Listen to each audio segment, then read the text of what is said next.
establecimiento del reino. Y esta semana estamos tratando el reino ya vino. Diga fuerte, el reino ya vino. Una de las primeras cosas que necesitamos entender sobre este reino es que el reino no es lo que nosotros imaginamos. A veces nuestra mente nos hace imaginarnos cosas sobre un reino, pero nuestra mente nos lleva a imaginar cosas que no son correspondientes a este reino. No se trata de un castillo. ¿Cuántos se piensan ahí? A ver, yo le dije a Mica, a ver, ahí está, hay una imagen de un castillo. Lo primero que te dicen de reino, se te viene la imagen de un castillo. ¿Cuánto les pasó eso? A todos nos pasó, pero claro, no se trata de un castillo. El reino de Dios es totalmente distinto a lo que nosotros pensamos. No se compara con los reinos de la tierra. No tiene ningún parecido sobre los reinos. Entonces, lo que necesitamos olvidarnos ahora es completamente de los conceptos que tenemos sobre reinos. Nos olvidamos de todos esos reinos que pensamos, reino de Inglaterra, reino, no sé, de Francia, de Holanda, eso lo dejamos de lado, porque el reino de Dios es totalmente distinto a los reinos de la tierra. Por algo ya no están funcionando los reinos, porque tenían un tiempo, ahora ya no funcionan. Entonces nos tenemos que olvidar de todo eso que pensamos cuando nos nombran reino y que el Espíritu Santo nos dé la versión del reino de Dios y no la versión humana. Este es un asunto muy importante. Por eso es que decimos que el reino de Dios vino. No solo lo decimos, sino que sabemos que es una realidad. El reino ya vino. Busque por favor Mateo, capítulo 4, versículo 17. Mateo, capítulo 4, versículo 17.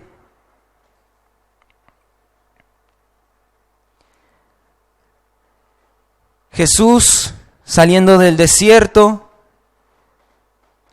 y dice que desde entonces comenzó Jesús a predicar y a decir: arrepentíos, porque el reino de los cielos se ha acercado.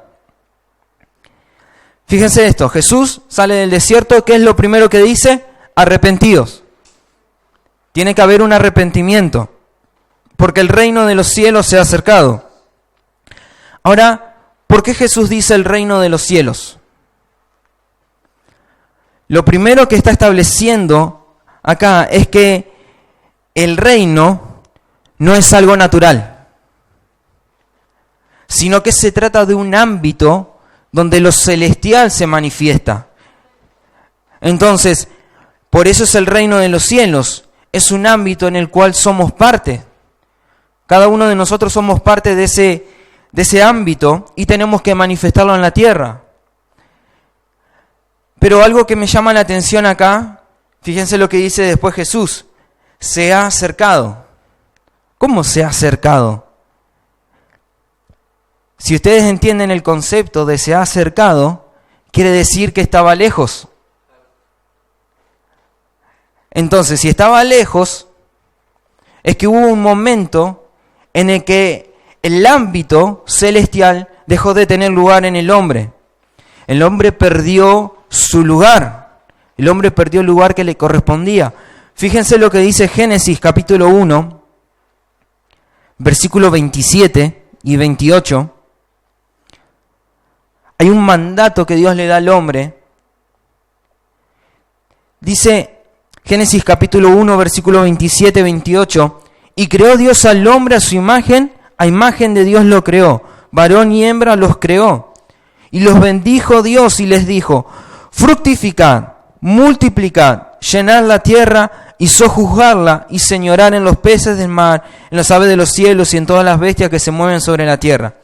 ¿Pueden ver el mandato que hay de Dios ahí? Dice: fructificad, multiplicar, llenad la tierra, sojuzgarla y señorar. Eso de sojuzgar y señorar quiere decir ustedes tienen el control, tienen el dominio sobre toda la creación. Entonces Dios le da esa orden al hombre, pero cuando entra el pecado, el hombre pierde esa capacidad de gobierno que tenía sobre la tierra. Porque ¿qué pasa? El pecado, la muerte que produce el pecado es sacarnos del reino. Nos sacó de ese lugar. Y fíjense qué pasa en Génesis 9, capítulo 9, versículo 1. Casi los mismos mandatos que le da Dios al hombre ahí en Génesis 1 que vimos, fíjense lo que dice ahora en Génesis 9:1. Bendijo Dios a Noé y a sus hijos y les dijo, fructificad, multiplicad y llenad la tierra. ¿Por qué no le dice señorar y sojuzgar? ¿Por qué no le está diciendo eso? Porque el hombre perdió esa capacidad de gobierno. El hombre perdió la capacidad de dominar, de controlar a la creación. Por eso es que tiene que pasar algo para que el hombre vuelva al diseño de donde salió. Por eso es que entra en escena Jesús y dice, el reino se ha acercado. Porque lo que él estaba produciendo era que las cosas sean ordenadas para que el reino vuelva a funcionar en el hombre y que el hombre vuelva a funcionar en el reino. Esto es lo que dijo el pastor el sábado, de que Jesús, después de la cruz, es el que devuelve al hombre al diseño original.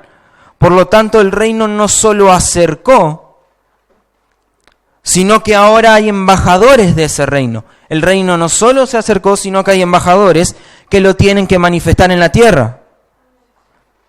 El reino de los cielos no es un lugar en el que nos escondemos. Lo primero que te dicen es aceptar al Señor para que te vayas al cielo y las cosas que pasan en la tierra no te afecten. Y en realidad es al revés. Aceptar al Señor para que el reino se manifieste en la tierra. No es el lugar donde nos escondemos de las cosas que pasan en el mundo, sino que el reino le da la capacidad al hombre de que sea un representante en la tierra, un embajador.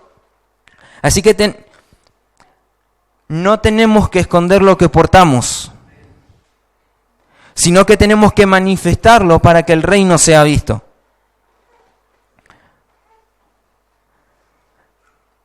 Somos embajadores de este reino en la tierra, por lo tanto tenemos que manifestarlos. Pero ¿saben qué pasa? Hoy estamos dormidos. Hoy estamos dormidos y necesitamos despertar para que la iglesia empieza a funcionar como Dios la creó, como Dios las diseñó. Tiene que haber un despertar en la iglesia para que funcione en el diseño que Dios lo creó. ¿Cuántos escucharon que necesitamos un avivamiento? La iglesia está esperando un avivamiento, porque, ¿qué pasa? Fíjense, estamos esperando que venga un avivamiento. Están esperando algo que nunca va a llegar. ¿Por qué digo que el avivamiento no va a llegar? Porque el avivamiento ya está. El avivamiento ya está en cada uno de nosotros. Ese avivamiento es Cristo, ya está en nosotros, ahora tenemos que manifestarlo. ¿Por qué ustedes piensan que el mundo hoy está como está? ¿Por qué Argentina hoy está como está? Hoy estábamos, a la mañana quería entrar en la aplicación de los bancos y no te dejaban hacer nada. Nadie sabía qué iba a pasar con el dólar. Si subía, si bajaba, si se iba a tal precio. Los bancos estaban todos con temor. Todo esto está pasando en el mundo porque hay una iglesia que no está haciendo la labor para la que Dios lo llamó. Hay una iglesia dormida que necesita despertar. Y esto nos compete a todos, no solo a nosotros, sino que a todos. Necesitamos reaccionar. Fíjense que Pablo le dice a Timoteo, aviva el fuego del don que está en ti. Aviva el fuego del don que está en ti. No le dice, aviva el fuego cuando lo recibas. No, le dice, aviva el fuego del don que está en ti. Entonces, si está en nosotros, necesitamos avivarlo. Necesitamos avivar lo que portamos. Porque cuando lo avivamos, cuando reaccionamos y empezamos a expresar lo que nos fue dado, el reino va a ser manifestado y va a gobernar. Me quedó esta frase que dijo el pastor el sábado: el establecimiento del reino está ligado al derecho de gobernar los reinos de este mundo. Por eso es que las cosas las vemos malas en el mundo, porque no hay una iglesia que esté estableciendo el reino de Dios. Por lo tanto, hay que despertarnos. Decirle al que está a tu lado, despertate, reaccioná, movelo así, sacudilo. Reaccioná. Busquen Colosenses, capítulo 1, versículo 15.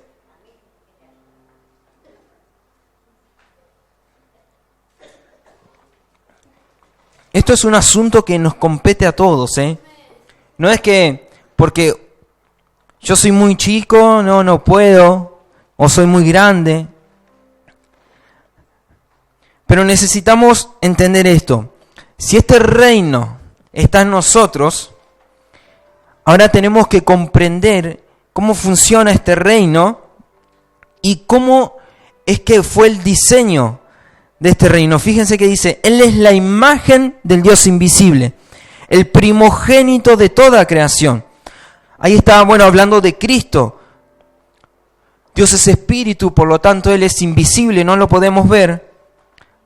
Pero entonces lo que hace visible es a Cristo, a Jesucristo. Si alguno quiere saber cómo es Dios, simplemente debe ver al Hijo. ¿Cómo vemos al Hijo? Míralo al que está a tu lado. Ahí vemos al Hijo. Ahí vemos al Hijo. Ahora, el tema es que algunos están muy escondidos. En algunos está muy escondido el Hijo. Entonces, ahí es donde tenemos que empezar a rendirnos, empezar a morir a nosotros mismos para que el reino sea visto. Él es el primero de toda la creación. Antes que el cielo y que la tierra, era Cristo. Fíjense el versículo 16. Porque en Él fueron creadas todas las cosas, las que hay en los cielos y las que hay en la tierra, visibles e invisibles, sean tronos, sean dominios, sean principados, sean potestades, todo fue creado por medio de Él y para Él. Tenemos que prestar atención, porque el gran propósito de Dios es que todo sea uno en su Hijo. Por eso es que todo fue creado en Cristo, todo fue creado para Cristo y todo fue creado por Cristo.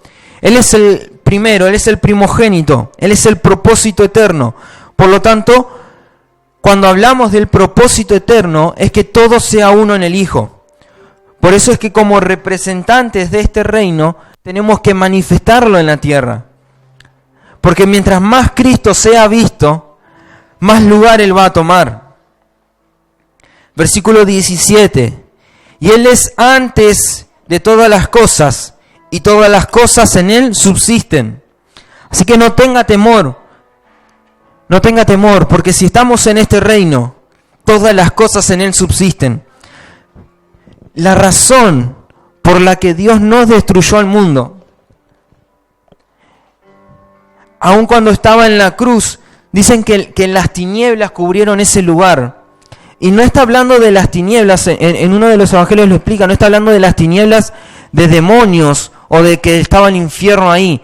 Esas tinieblas eran legiones de ángeles que solamente estaban esperando una orden de Cristo para destruir al mundo.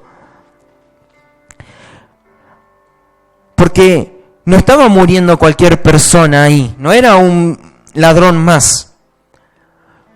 Para nosotros la muerte de Cristo tiene un significado, tiene un sentido, pero para el Padre tiene otro sentido.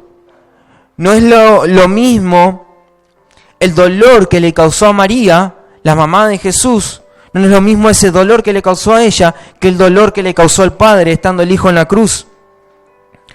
Pero ahí es donde el Señor dijo en la palabra más poderosa que podía decir en la cruz: Padre, perdónalos porque no saben lo que hacen. Ellos no saben lo que está pasando. Ellos no saben lo que me están haciendo. Ellos no saben lo importante que es que yo muera en la cruz. Ahora es triste ver cómo estamos muchas veces devaluando la obra de la cruz. Muchas veces hablamos y hablamos de la cruz y hablamos de la cruz, pero no es una realidad de nuestras vidas. El versículo 18 dice: y Él es la cabeza del cuerpo, que es la... están todos dormidos. Y Él es la cabeza del cuerpo, que es la... el que es el principio, el primogénito de entre los muertos, para que en todo tenga la preeminencia. No solo estaba en el principio, Fíjese bien lo que dice. No solo estaba en el principio, Él es el principio. Cristo no solo estaba en el principio, Cristo es el principio, Él es el primero y el último, Él es el principio y el fin. Versículo 19. Por cuanto agradó al Padre que en Él habitase toda plenitud, y por medio de Él reconciliar consigo todas las cosas, así las que están en la tierra como las que están en los cielos, haciendo la paz mediante la sangre de su cruz. Y a vosotros también, que eras en otro tiempo extraños y enemigos en vuestra mente, haciendo malas obras, ahora os ha reconciliado en su cuerpo de carne, por medio de la muerte, para presentarnos santos y sin mancha e irreprensibles delante de Él. Si pensamos por un momento, piensen en un momento que somos santos. Ahora, ¿qué pasa? No nos podemos olvidar el precio que se pagó por esa santidad. Si no sabemos cuánto se pagó por nuestra santidad, no vamos a tener problema a la hora de pecar. Porque no tenemos el valor de lo que fue. Necesitamos otra vez la obra de la cruz, el poder de la cruz, que es el lugar donde fuimos hechos santos para Dios. Ya no hay nada, eso es lo glorioso de esto, no hay nada que nos culpe. Nada nos puede levantar un dedo y acusarnos, porque tenemos libre acceso al Padre. Pero no sea que nos olvidemos que el precio que eso significó. Me voy de la iglesia porque Dios no me sanó. Me voy de la congregación porque ese hermano no me saludó. Ahora Jesús murió en la cruz, ¿eso no es suficiente? A veces por cosas tan ridículas y tan dignas de vergüenza entre nosotros, vemos que hermanos se alejan y dejan de servir al Señor porque se olvidan o porque tal vez nunca supieron y apreciaron el valor de lo que obtuvieron, de lo que recibimos por gracia. Para nosotros fue gratuito, pero el precio fue muy alto. Fue demasiado grande. Es fácil amontonar gente con promesas de que le va a ir bien en la vida, pero ese no es el Evangelio de Cristo. El Evangelio de Cristo no pasa por promesas que alivien nuestra conciencia. Pasa por una cruz que independientemente se cumplan o no las promesas, Él ya nos amó en la cruz. Fíjense porque hoy vemos y se nota mucho en los adolescentes que están buscando, fíjense esto, hoy me gusta este, mañana me gusta el otro. Hoy me gusta este, no, ¿sabes qué me gustó? El que me gustaba la semana pasada. Y así estamos todo el tiempo, ¿no? Así están los adolescentes hoy, o se deciden de una cosa, te dicen cierta cosa un día, papá te quiero, y al rato, no, te quiero más. Y así están los adolescentes. ¿Saben qué pasa? Hay una falta de identidad y de comprender lo que es el verdadero amor. Hoy el amor está tomado a la ligera. Pensamos que estamos amando a alguien cuando en realidad no lo estamos amando. Porque no hay un peso de lo que es el amor. Fíjense que a veces tenemos que decirle a una persona, no, o sea, no te vayas, por favor congregá, mirá que el Señor te ama. Claro, y como que le estás diciendo todo el tiempo, recordándolo todo el tiempo. Pero Pablo lo resolvió tan fácil y dijo, somos más que vencedores por medio de aquel que nos amó. Fíjense esa palabra, amó. Juan 3:16 dice, porque de tal manera amó. Ese amor alcanzó y nos sigue alcanzando por la eternidad. El amor es en tiempo pasado, pero ese tiempo pasado aún nos sigue absorbiendo a nosotros, porque ese amor es demasiado grande. Su amor fue en una cruz. ¿Qué pasa si nunca más recibimos un milagro? Ahora, ¿qué pasa si nunca más recibimos una bendición de parte de Dios en lo terrenal? ¿Qué pasa si nunca se nos materializa algo que estoy esperando? No hay problema con eso, porque si no experimento su amor, voy a estar pensando en las cosas que Él me puede dar. Pero si experimentamos su amor, sé que fui amado por lo que Él hizo en la cruz, ahora no voy a necesitar que Él me lo demuestre. ¿Por qué todo el tiempo estamos pidiéndole a alguien que nos demuestre su amor? ¿Me amás? Bueno, a ver, demostrarlo con acciones. Eso es lo peor que te pueden decir. ¿Me amás? Bueno, demostrámelo. Y con ese chamullo te llevan a una cama. Porque es un chamullo que viene a decirte, demostrámelo. Y en realidad no es una demostración, no se trata de demostrarlo. Él ya lo demostró en una cruz, no necesitamos más demostraciones de su amor. Señor, muéstrame cuánto me amas. ¿Morí en la cruz no es suficiente? Yo ya te mostré al Hijo, te lo mostré muriendo en la cruz. Si eso no es suficiente, entonces nada nos puede sostener. El amor del Señor no es un sentimiento. Aunque se termina mostrando en un sentimiento, el amor del Señor es una revelación en nuestro interior de que todo lo que pasó en la cruz. Pablo no puede explicar el amor. Por eso dice, estoy orando para que ustedes puedan entender, junto con todos los santos, la profundidad, la anchura, la magnitud de ese amor que se manifestó en una cruz. Ahora fíjense, el versículo 21, volvamos, dice, y vosotros también, que eran en otros tiempos extraños. Vosotros que en otro tiempo eran extraños. ¿Qué es una persona sin Cristo para Dios? Un extraño. Y esto que voy a decir ahora es fuerte, por favor no se enoje, pero tómenlo en su espíritu. Porque nuestro evangelio admático y humanista le decimos a la gente que Dios la ama y le mentimos. ¿Cómo Dios no ama a la gente? Sí que ama a la gente, pero ¿qué pasa? Dios no va a amar a alguien que es un extraño. ¿Qué es un extraño? ¿Cuántas veces le dijeron, no hables con extraños? ¿Cómo vas a hablar con alguien que no conoces? Un extraño que es un desconocido. Dios no conoce a nadie fuera de Cristo. Hay dos tipos de hombre que Dios ve. El hombre espiritual resucitado en Cristo y el hombre muerto. Ahora, ¿qué pasa? Sin Cristo, todo ser humano es un extraño. Por eso la gente sufre y Dios no puede hacer nada. Porque para Dios esa gente es una extraña. Entonces, ¿por qué la iglesia debe entender esto? Y acá es donde entra la importancia de este reino en nosotros, que tiene que ser manifestado.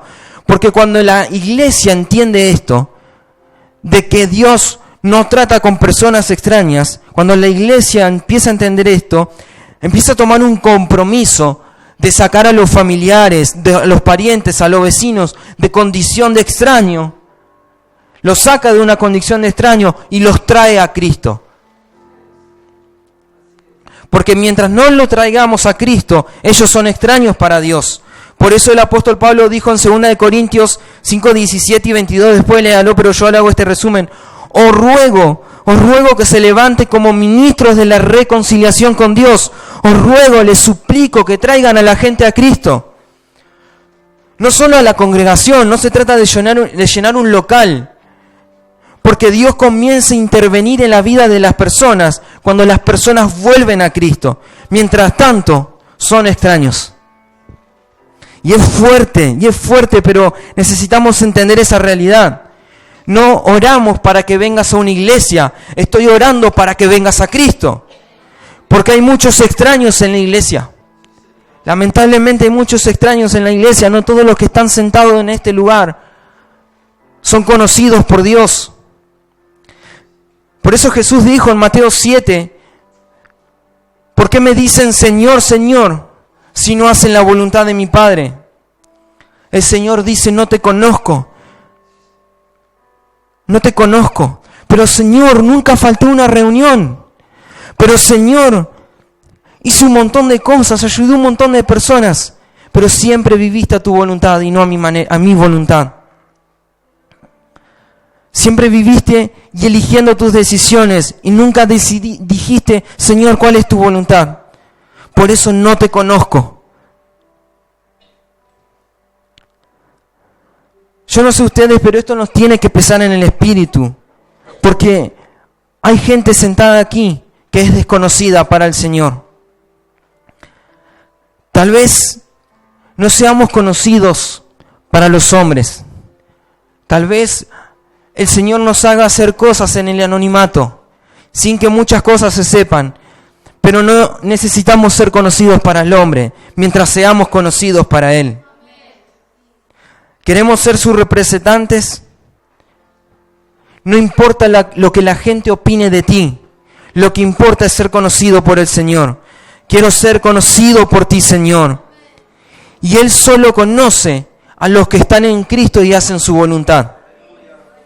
Abraza el que tiene al lado ahí, abrácelo y dígale, por favor, es necesario que seas conocido por Cristo y que hagas su voluntad. Es imposible que representemos algo que no conocemos. Por eso quería que veamos esto, para que estos versículos de Colosenses, para que podamos comprender, para que podamos conocerlo, para poder manifestarlo. Mientras esto no sea una realidad, estos versículos que leímos no sean una realidad de nuestra vida, de un Cristo que domina, un Cristo que todas las cosas fueron creadas por Él y para Él. Mientras no entendamos esto, no vamos a poder manifestarlo. El reino no es para cualquiera. El reino está, pero el reino no es para cualquiera. Es para aquel que dice y quiere vivir haciendo la voluntad del Señor. El reino se ha acercado. Ese reino es la misma persona de Cristo. Él se acercó, Él se mostró. No lo merecíamos. No éramos capaces de que Él se manifieste en nosotros, pero Él se acercó. Porque el amor que hay entre el Padre y el Hijo nos hizo partícipe a nosotros de ese amor.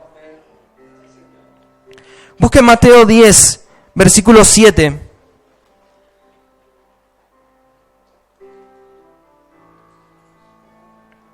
Mateo capítulo 10, versículo 7.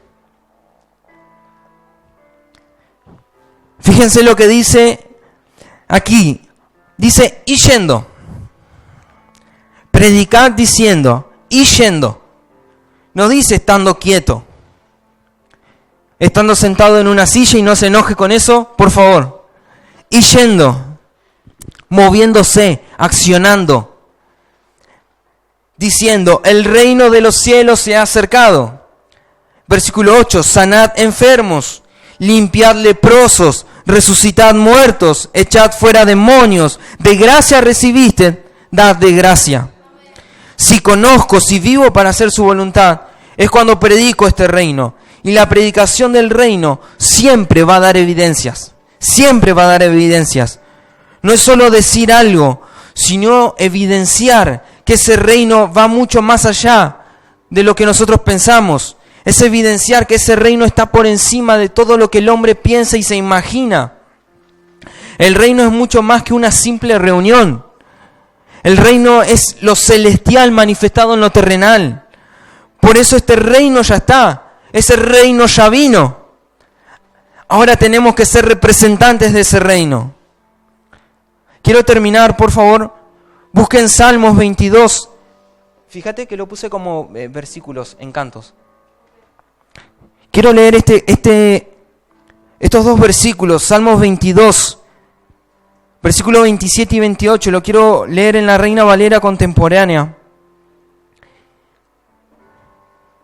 Y quiero que póngase de pie. Vamos a leer esto de pie. Fíjense lo que dice. Todos los rincones de la tierra invocarán al Señor, y a Él se volverán. Ante Él se inclinarán todas las naciones. ¿Qué sigue? El reinado es del Señor, y Él gobierna a todas las naciones. Nada se sale fuera del control de Dios. Nada se sale fuera del control de Dios.